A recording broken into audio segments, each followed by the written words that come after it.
And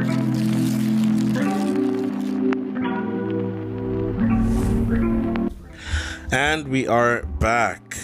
Today we are starting Jeremiah chapter 1, titled Demolish and Then Start Over. We are continuing to read from the Message or MSG version or translation, however you'd like to put it.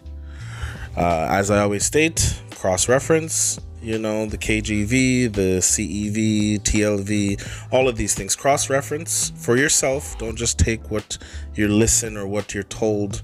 Always read the Bible for yourself. And there are many versions. Some do stray far from the truth and twist, and some stay true. So always read for yourself. Always cross-reference, no matter what you hear or are told. Read for yourself and pray that the Holy Spirit gives you understanding while you read. Spiritual discernment is a necessity. Okay, Jeremiah chapter 1. The message of Jeremiah, son of Hilkiah, of the family of priests who lived in Anathoth in the country of Benjamin. God's message began to come to him during the 13th year that Josiah, son of Amon, reigned over Judah. It continued to come to him during the time Jehoiakim, son of Josiah, reigned over Judah, and it continued to come to him clear down to the 5th month of the 11th year of the reign of Zedekiah, son of Josiah, over Judah, the year that Jerusalem was taken into exile. This is what God said. Before I shaped you in the womb, I knew all about you. Before you saw the light of day, I had holy plans for you. A prophet to the nations, that's what I had in mind for you. But I said, hold it, Master God, look at me. I don't know anything. I'm only a boy. God told me, don't say I'm only a boy. I'll tell you where to go and you'll go there. I'll tell you what to say and you'll say it. Don't be afraid of a soul. I'll be right there looking after you, God's decree. God reached out, touched my mouth and said, look, I've just put my words in your mouth, hand delivered. See what I've done? I've given you a job to do among nations and governments, a red letter day. Your job is to pull up and tear down, take apart and demolish, and then start over, building and planting. God's message came to me. What do you see, Jeremiah? I said, a walking stick, that's all. And God said, good eyes. I'm sticking with you. I'll make every word I give you come true. God's message came again. So what do you see now? I said, I see a boiling pot tipped down toward us. Then God told me, disaster will pour out of the north on everything living in this land. Watch for this. I'm calling all the kings out of the north, God's decree. They'll come and set up headquarters facing Jerusalem's gate, facing all the city walls, facing all the villages of Judah. I'll pronounce my judgment on the people of Judah for walking out on me. What a terrible thing to do.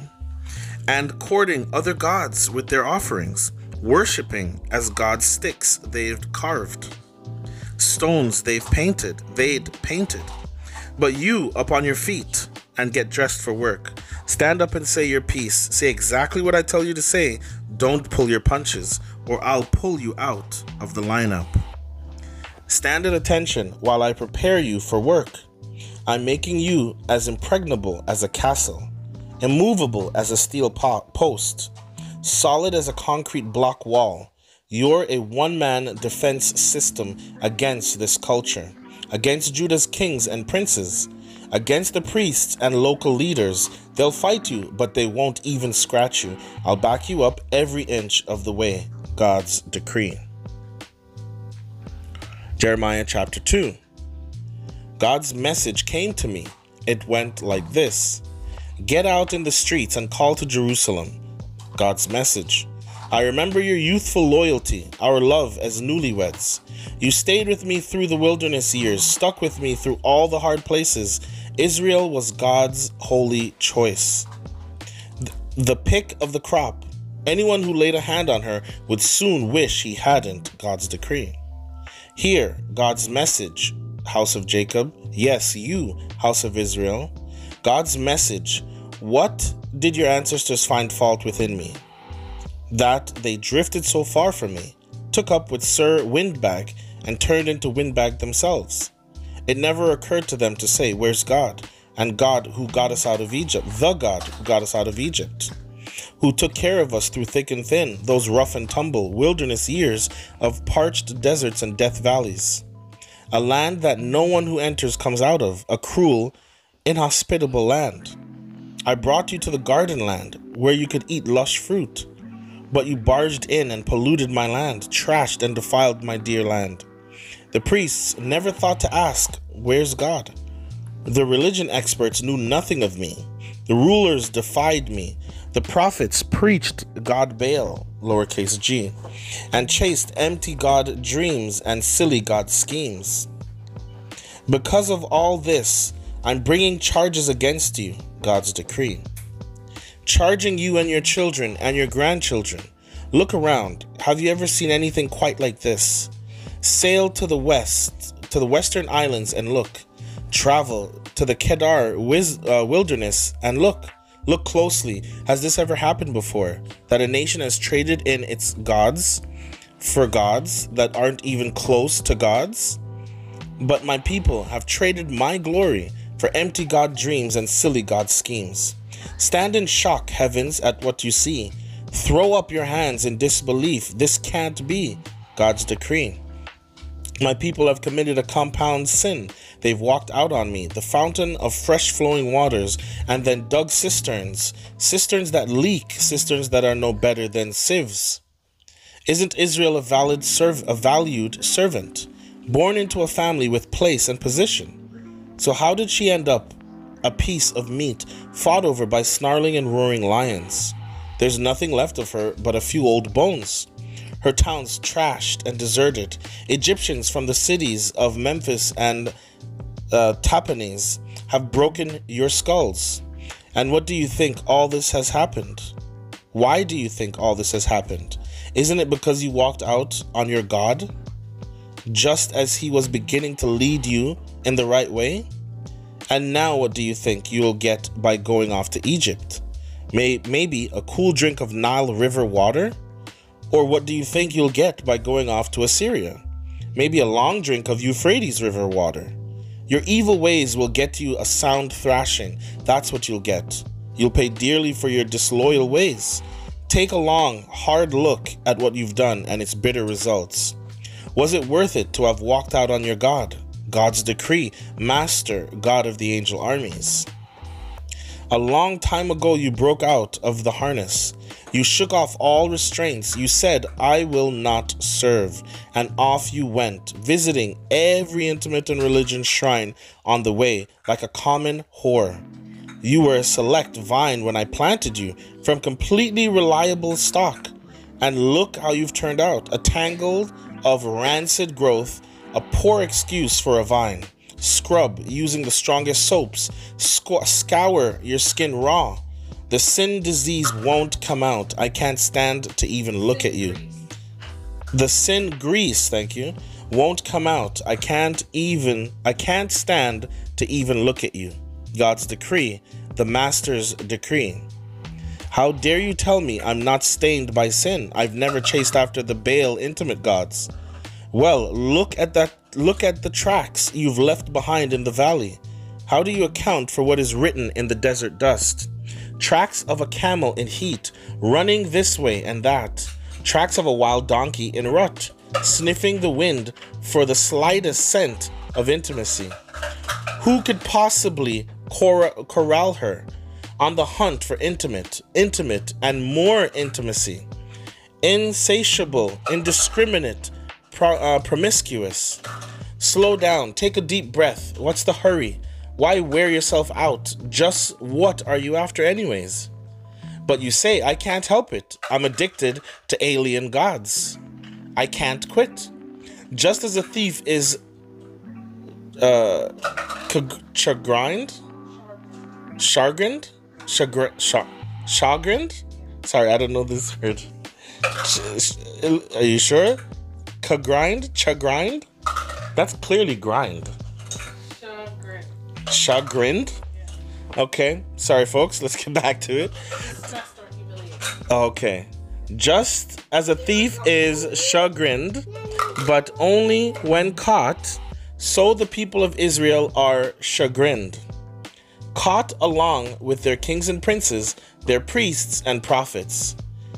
They walk up to a tree and say, "My father." They pick up a stone and say, "My mother." You bore me. All I ever see of them is their backsides. They never look me in the face, but when things go badly, they don't hesitate to come running, calling out, "Get a move on us, get a move on, save us." Why not go to your handcrafted gods, lowercase g, you're so fond of, rouse them, let them save you from your bad times. You've got more gods, lowercase g, Judah, than you know what to do with. What do you have against me, running off to assert your independence? God's decree. I've wasted my time trying to train your children. They've paid no attention to me, ignored my discipline, and you've gotten rid of your God messengers, treating them like dirt and sweeping them away. What a generation you turned out to be. Didn't I tell you? Didn't I warn you? Have I let you down, Israel? Am I nothing but a dead-end street? Why do my people say, "Good riddance"? From now on, we're on our own. Young women don't forget their jewelry, do they? Brides don't show up without their veils, do they? But my people forget me. Day after day, they'd never give me a thought. What an impressive start you made to get the most out of life. You founded schools of sin, taught graduate courses in evil, and now you're sending out graduates resplendent in cap and gown, except the gowns are stained with the blood of your victims. All that blood convicts you. You cut and hurt a lot of people to get where you are, and yet you have the nerve to say, "I've done nothing wrong." God doesn't mind. He hasn't punished me, has he? Don't look now, but judgment's on the way, aimed at you who say, "I've done nothing wrong." You think it's just a small thing, don't you, to try out another sin project when the first one fails? But Egypt will leave you in the lurch and the same way that Assyria did. You're going to walk away from there wringing your hands. I, God, have blacklisted those you trusted. You'll get not a lick of help from them. Jeremiah chapter 3. God's message came to me as follows. If a man's wife walks out on him and marries another man, can he take her back as if nothing had happened? Wouldn't that raise a huge stink in the land? And isn't that what you've done? Hoard your way with God after God, lowercase g's. And now you want to come back as if nothing had happened. God's decree. Look around at the hills. Where have you not had intimacy? You've camped out like hunters stalking deer. You've solicited many lover gods, lowercase g, like a street-walking whore chasing after other gods, lowercase g. And so the rain has stopped. No more rain from the skies, but it doesn't even faze you. Brazen as whores, you carry on as if you've done nothing wrong. Then you have the nerve to call out, "My father, you took care of me when I was a child, why not now?" Are you going to keep up your anger nonstop? That's your line. Meanwhile, you keep sinning nonstop. God spoke to me during the reign of King Josiah. You have noticed, haven't you, how fickle Israel has visited every hill and grove of trees as a whore at large. I assumed that after she had gotten it out of her system, she'd come back, but she didn't. Her flighty sister, Judah, saw what she did. She also saw that because of fickle Israel's loose morals, I threw her out, gave her her walking papers. But that didn't faze flighty sister Judah. She went out, big as you please, and took up a whore's life also. She took up cheap, intimate, and religion as a sideline diversion, an indulgent recreation, and used anything and anyone, flouting sanity and sanctity alike, stinking up the country. And not once in all this did flighty sister Judah even give me a nod, although she made a show of it from time to time, God's decree. Then God told me, fickle Israel was a good sight better than flighty Judah, Go and preach this message. Face north toward Israel and say, turn back, fickle Israel. I'm not just hanging back to punish you. I'm committed in love to you. My anger doesn't seethe nonstop. Just admit your guilt, admit your God defiance, admit to your promiscuous life with casual partners, pulling strangers into the intimate and religion groves while turning a deaf ear to me, God's decree. Come back, wandering children, God's decree. Yes, I am your true husband.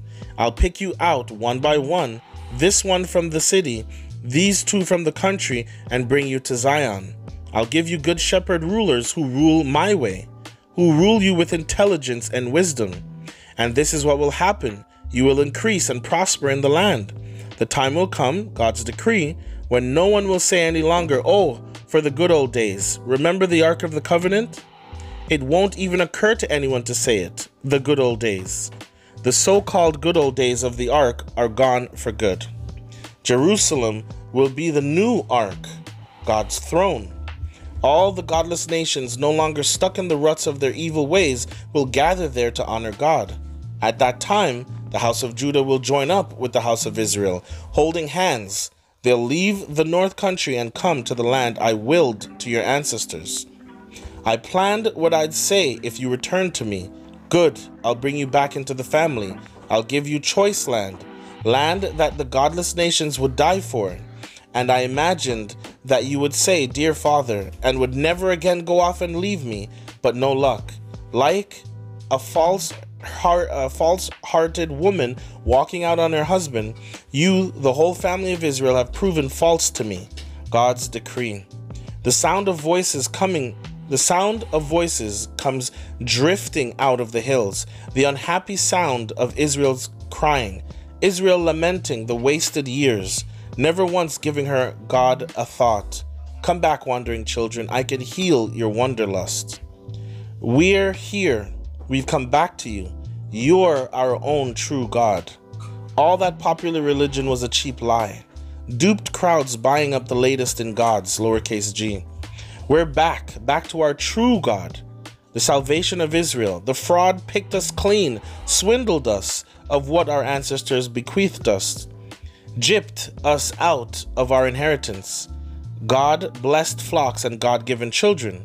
We made our bed and now lie in it, all tangled up in the dirty sheets of dishonor, all because we sinned against our God, we and our fathers and mothers. From the time we took our first steps, said our first words, we've been rebels, disobeying the voice of our God. Amen.